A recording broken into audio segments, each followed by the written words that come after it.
Hey guys, what's up? I actually wasn't going to do this video, like at all. It was kind of just random. First off, I'm kind of looking busted. That's probably why. What can I say? Well, except for this t-shirt, because it's really cute. I got it from my sister's store.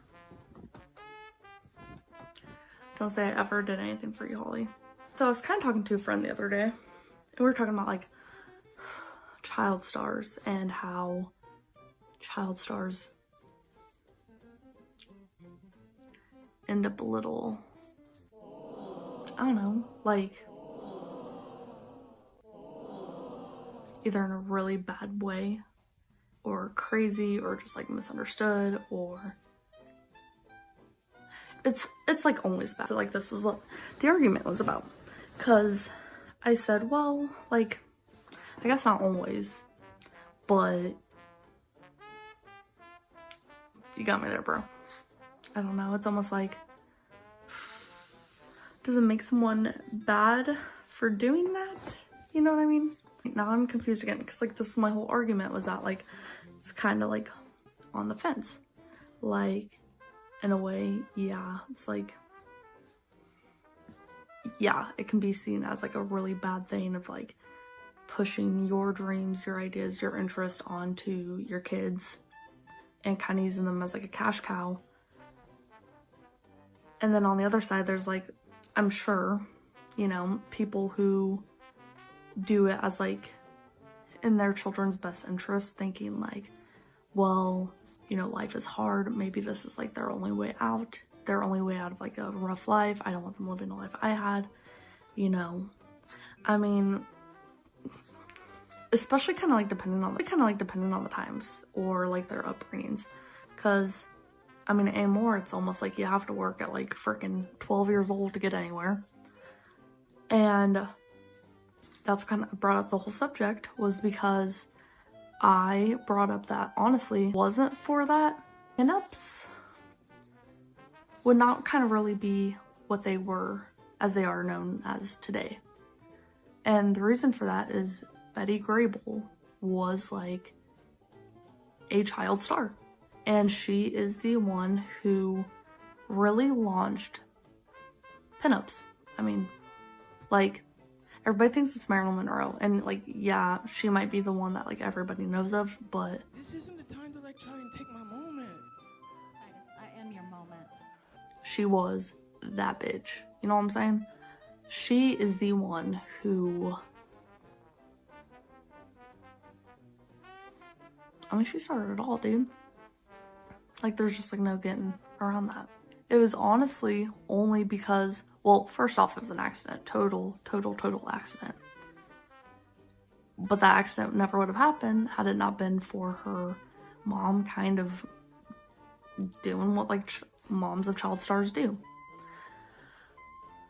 So, yeah, I don't know. Now I kind of want to talk about it, because like, as I was like telling my friends this, they were like, oh my god, that's like probably one of the craziest stories I've ever heard from any celebrity, let alone like one from the 30s and 40s. So yeah, I don't know, kind of want to start it off like that, because it is actually kind of crazy. And what better like first video than the one who started it all? Because like, not only was she, I don't know how to put this, I mean, girl, like, how many people do you know get their legs insured by their workplace? Mine sure don't. I could break my back and they'd be like, all right, are you still coming into work tomorrow? That's funny because I'm self-employed. But no, for real. You know what I mean? I don't know, like every job is like that, you know what I mean? So, and it wasn't just like insured, like her job insured her legs for $1 million each. And at that time, that is like, I can't even fathom that money. I can't even fathom that money now, let alone back then. Bro.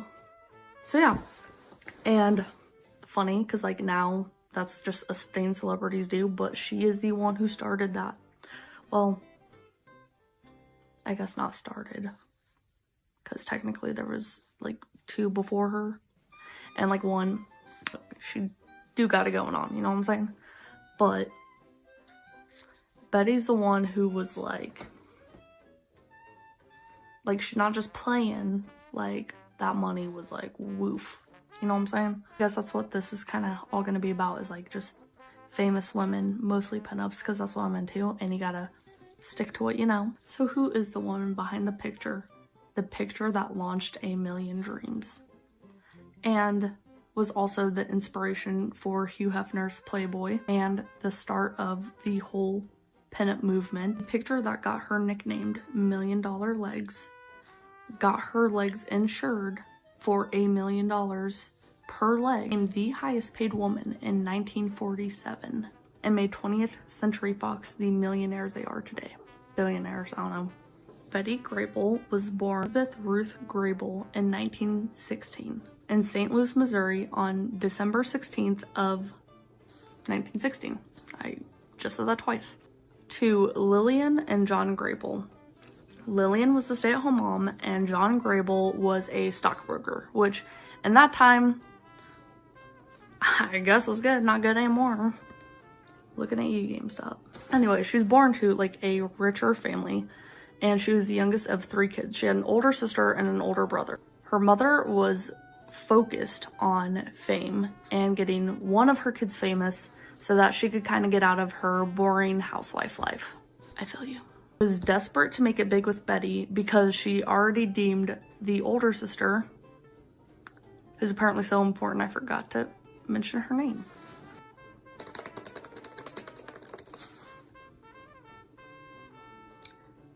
Marjorie. Oh my god, I love that name. I'm gonna name my next baby that. Oh my god, I forgot what I was talking about. Anyway, woof, calm down. So her mom had already said that her sister Marjorie lacked talent. Felt that. So her mom kind of put all of her focus into Betty and signed her up for dance classes and ballet, which is also dance. I don't know why I'm saying that twice.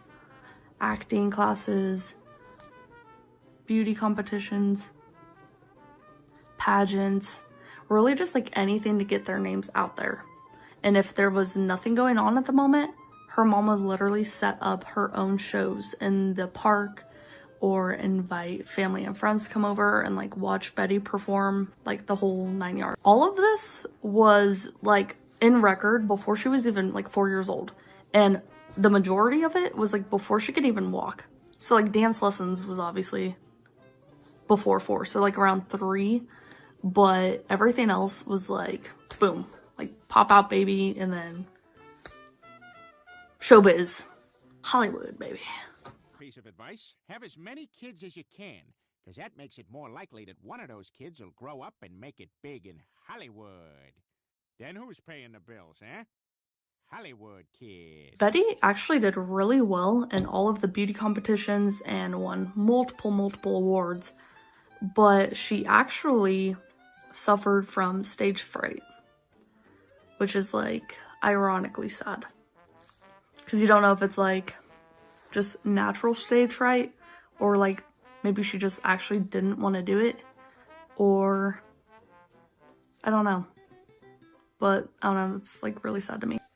And for some reason, everywhere mentions that she slept.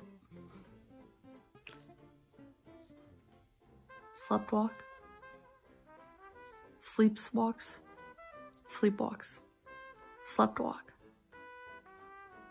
Whatever the past tense of that word is.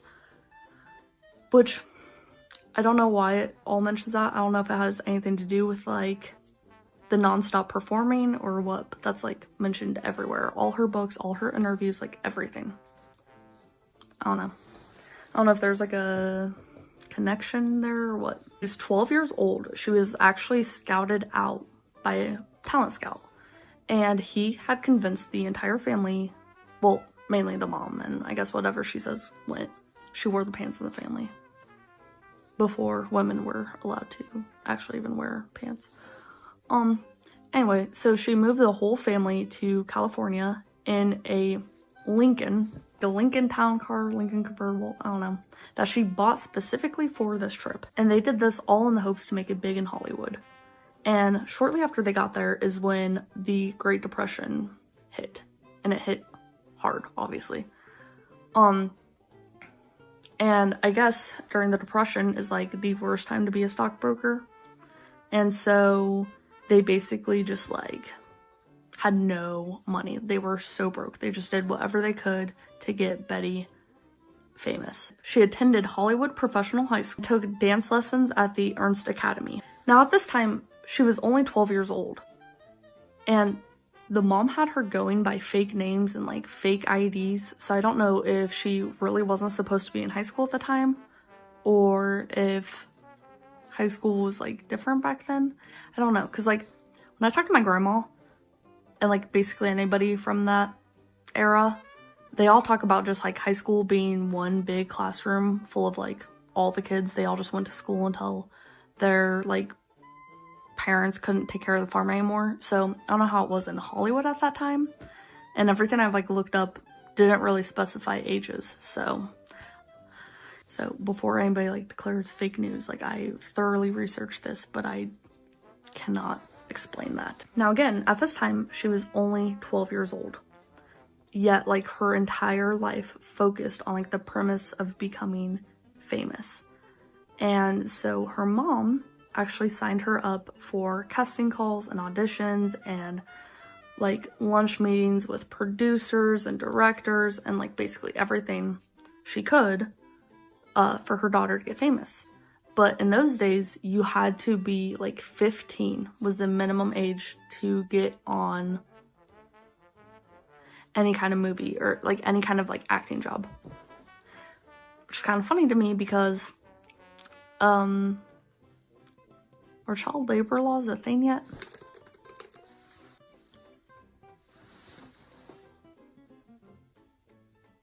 In 1938, child labor laws went into effect. But that's only under the condition that everything is safe. I don't know. Okay, probably more so because it was dancing and maybe supposed to be more like sexual.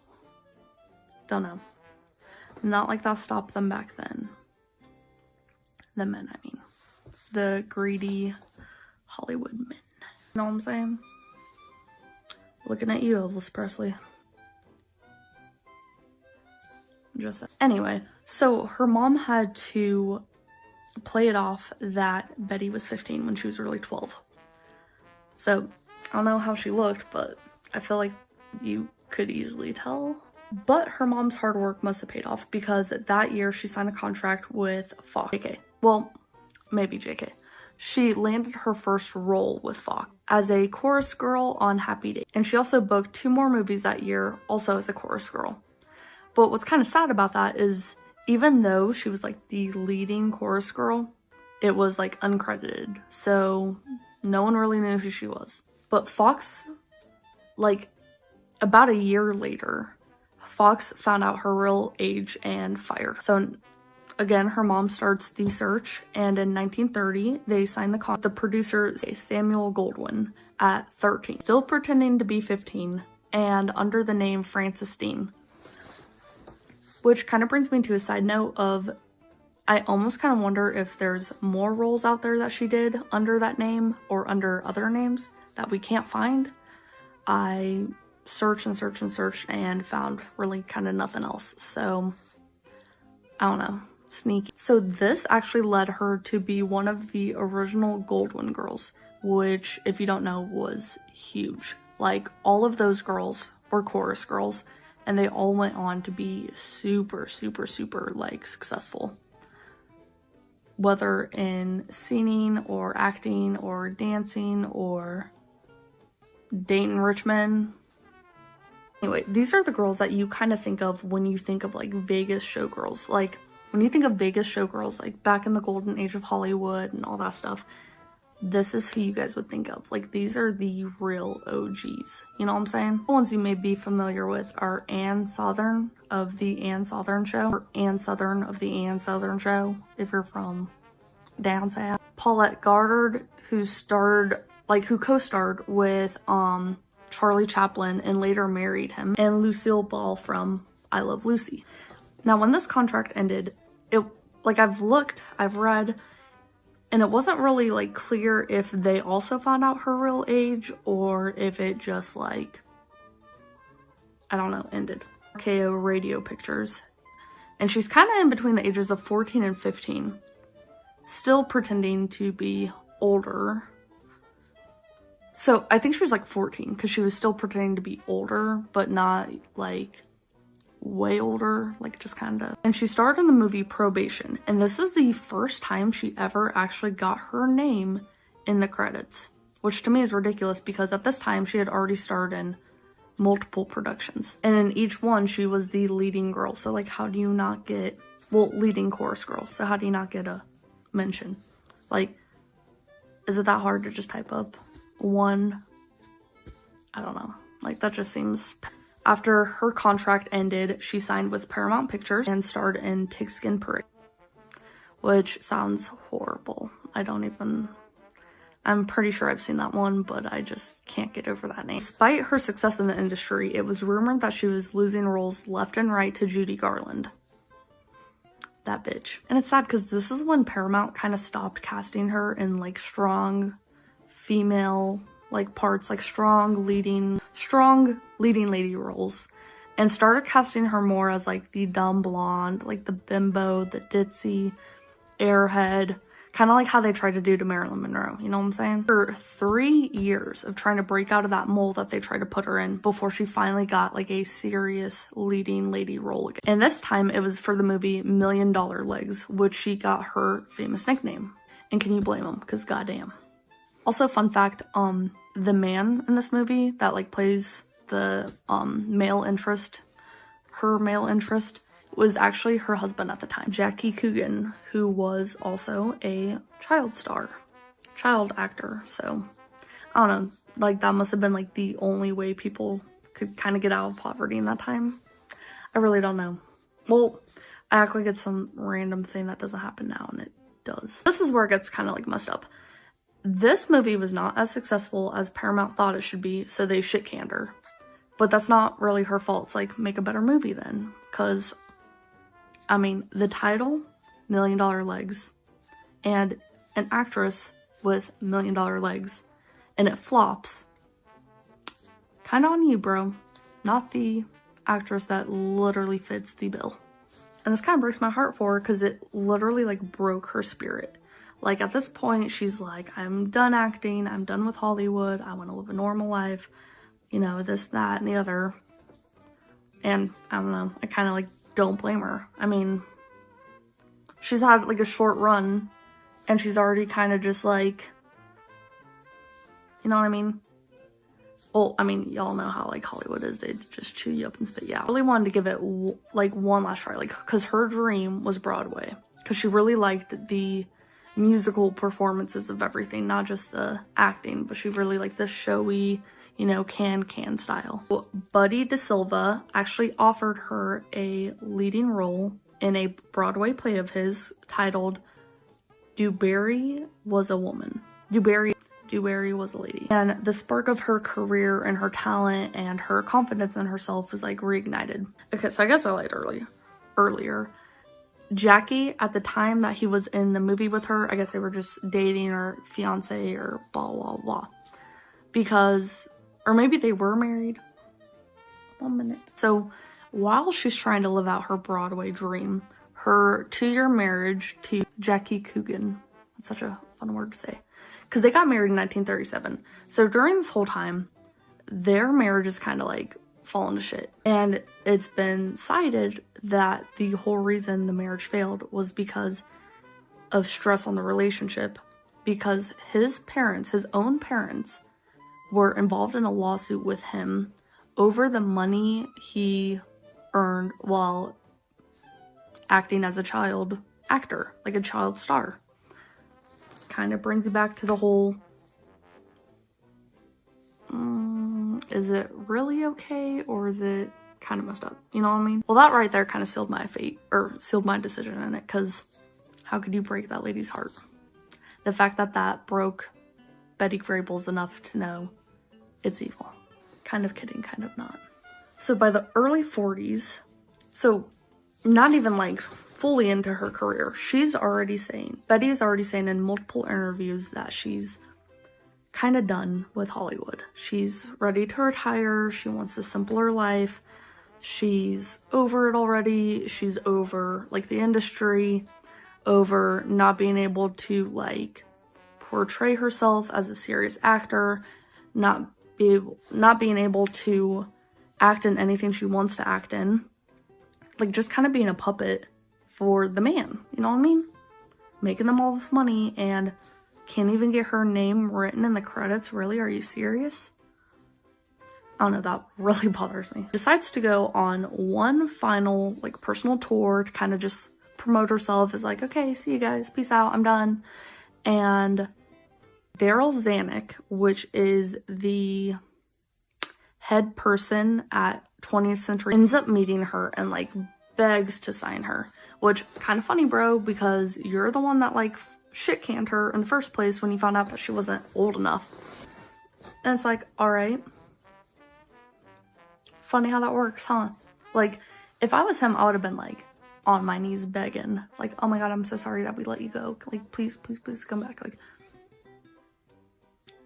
I don't know, this story bothers me. He like begs her and like completely gets her to change her mind, and she's like, okay, like, you know, it's a sign. Like she thinks that it was like meant to be, which I get it, girl, I'm an Aquarius, I understand. He ends up offering her a long-term contract, which that's what's really sealed the deal, because before then she was just getting contracts like here and there that were kind of like less than a year, kind of basically how about let's see how much money you can make me in the shortest span of time, and then we'll talk. Or like, make me all this money, and then you get no security. Like, just really kind of messed up. Oh my god, I look busted. Woof. Anyway, he instantly starts like casting her in huge hits. And one of these being Down an Argentine Way. JK. Down Argentine Way. And this was huge because it had a big solo, also named Down Argentine Way.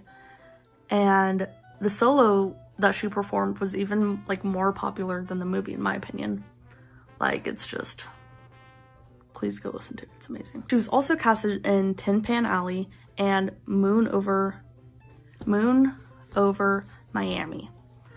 And that one is so funny to me because I love Denny's. And they actually have a sandwich named after this movie called Moon Over My Hammy. It's a grilled ham cheese. And yeah, I like cannot say that movie the same anymore. Like I literally have to work on saying the right words because woof. That shit is delicious though. I highly recommend it. Moon Over My Hammy, bro.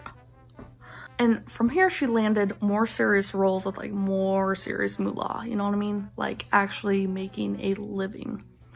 And she starred in roles such as a Yank in the RAF, which ended up being 4th most popular movie that year. Springtime in the Rockies, which is her #1 like most successful movie to date. Grossed over $2 million, and Fox even upped her salary on this, and they gave her a little more creative freedom, like more freedom to turn down roles that she was like, nah, not feeling this, or like say, oh, that's kind of cheesy, like I'm above that. And that's really unheard of during that time because like, no, like when you sign a contract, like you belong to that company. What they say goes. And especially like being a woman and like making that money and getting that kind of contract and getting that kind of say is like unheard of. Queen status. By 1943, she was voted the #1 box office draw during that time, which even bigger than Bob Hope, and like nuts. And if you don't know, kind of like putting like 2004 Ashton Kutcher in a movie and like people will go just because it's Ashton Kutcher. That's like what this was saying about Betty Grable in 1943. This is the same year that she released Coney Island, and it made over $3.5 million. That same year is the year that she modeled for Frank Poloni.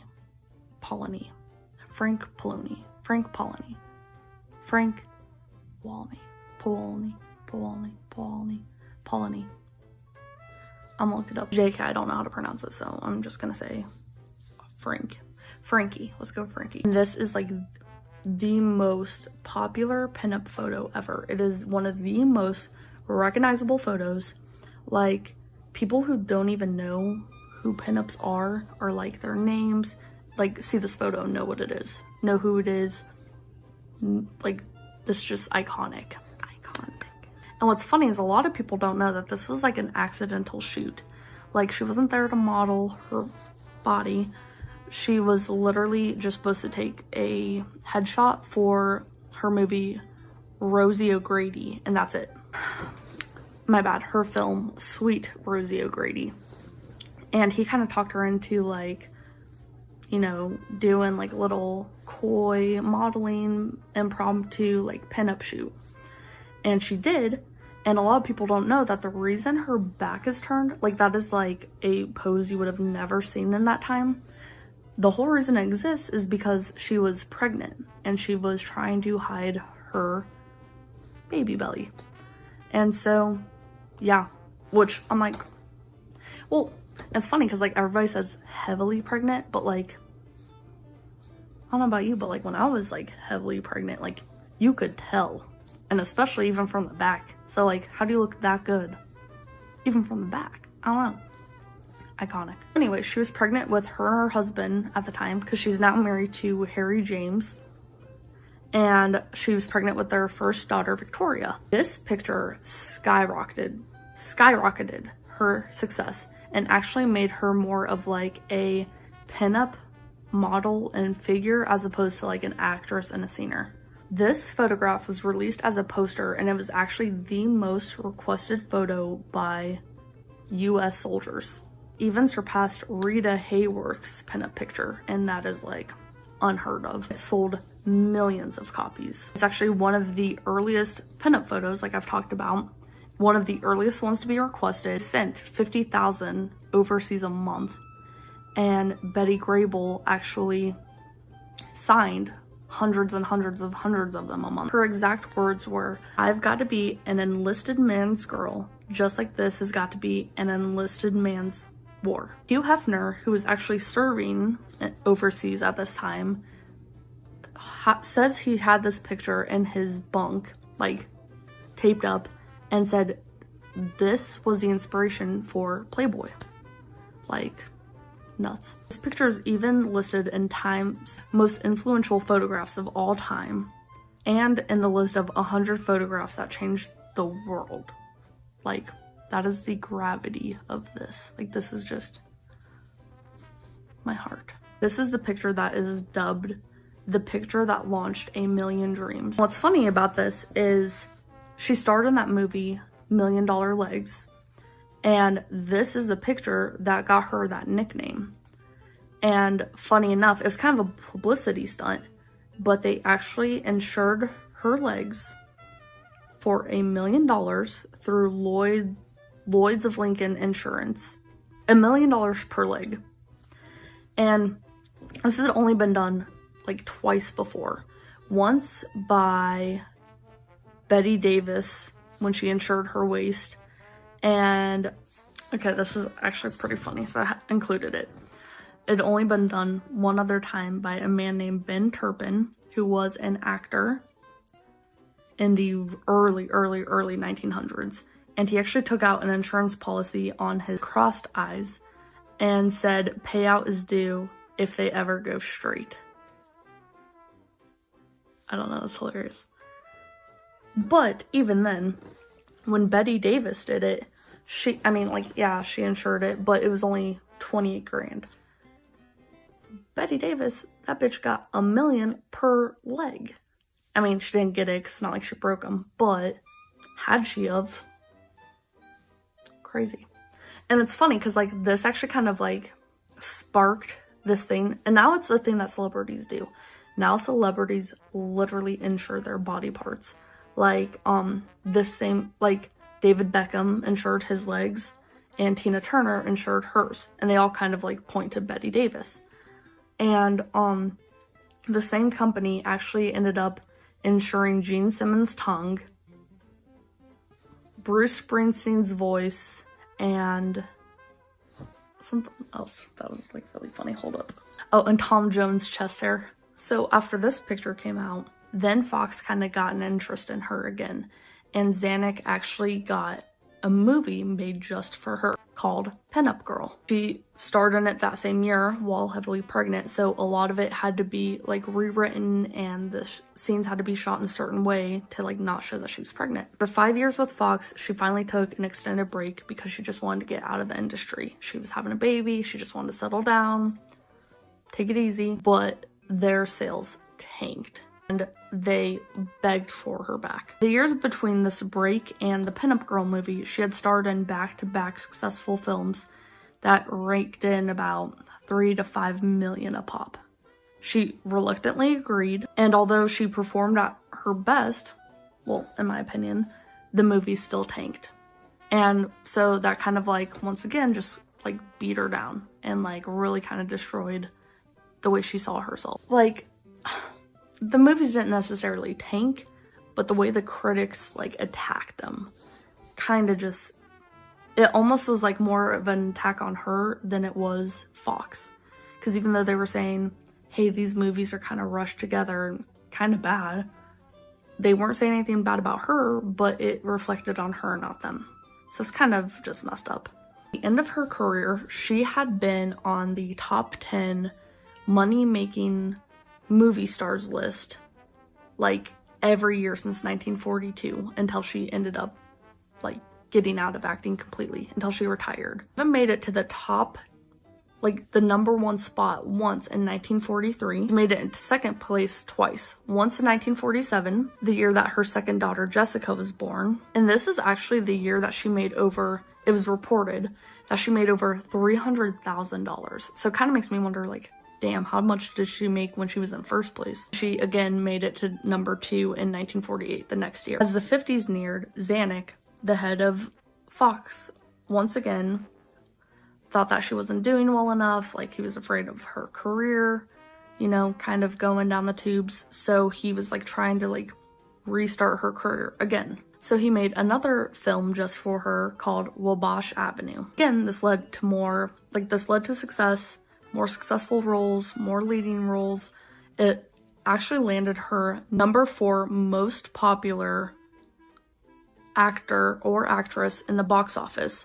And she was only beat out by John Wayne, Bob Hope, and Bing Crosby.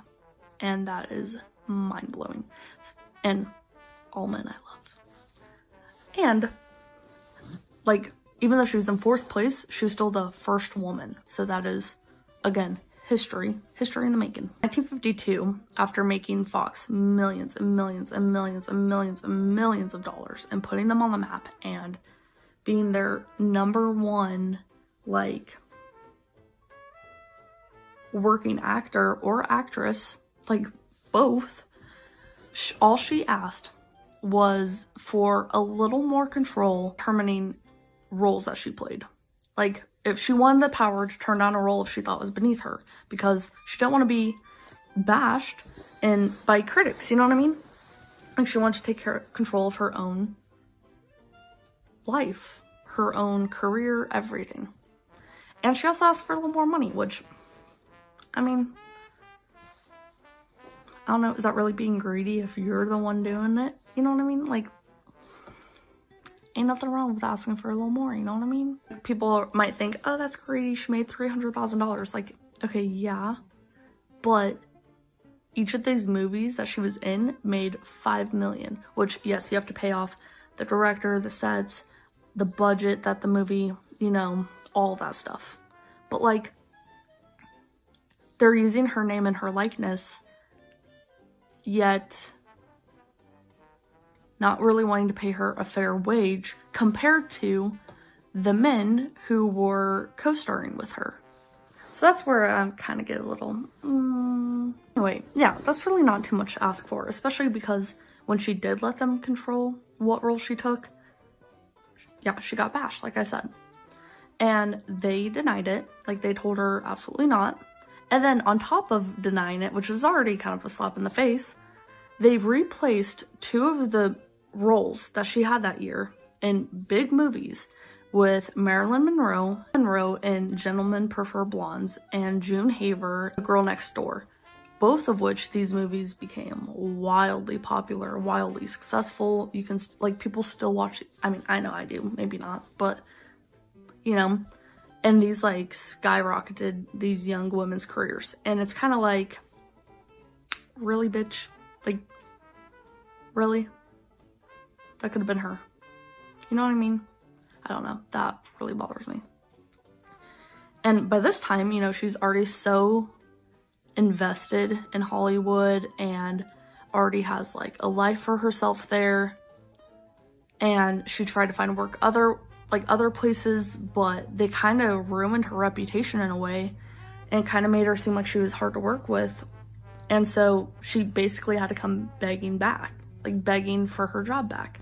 And this went on for a whole year before she finally went back. It just gets worse, because then they take her back and all the films they put her in just tank, like, miserably. And it's like, kind of feel like he did that on purpose, you know what I mean? I don't know, maybe I'm just, like, holding a grudge, I don't know. I just don't do my girl like that, you know what I mean? Her next film was How to Marry a Millionaire with Marilyn Monroe and Lauren Bacall. And another thing that's gonna make me mad, Fox really played up the whole rumors of rivalry between Marilyn and Betty. Like, they tried to say that Betty was jealous, she knew Marilyn was taking her spotlight, she was mean, she was this, she was that. And Marilyn has even went on to like dispute this and say like, no, like we were friends, like none of that ever happened. But it made for good like talk, and when you get people talking, that sells. I mean, look how much people watch like YouTube drama. People love that. And Marilyn actually said that when all this was going on, you know, she kind of felt bad because like they were like pinning them against each other. And Betty's exact words were, "You get yours, honey," or "Go get yours, honey. I got mine. Say no more." So the star-studded cast, plus the rumors, plus, I don't know, a bunch of like hype. The movie made over $8 million in that time. Like, really sad to me. It gets even worse. Betty was the most famous in this movie. Like, the credits. Famous actor gets like top, you know? And then kind of like boom, boom, boom, boom, boom. And then like kind of follow by like, as they come on screen, like who you see first. And like, it will say that, like at the end of movies, if you watch, it will say, listed in order of appearance. And so that's how you're technically supposed to do it if like nobody's famous or if everybody's famous, you know? Well, screwed my girl over, because even though she was #1, like most famous, even appeared first, they put Marilyn Monroe's name first, which maybe I'm being petty because it really doesn't sound like that big of a deal. But if you look at the movie poster that they promoted this movie with, they literally put Marilyn's name first, but Marilyn's in the middle. So you have, I'll just show you.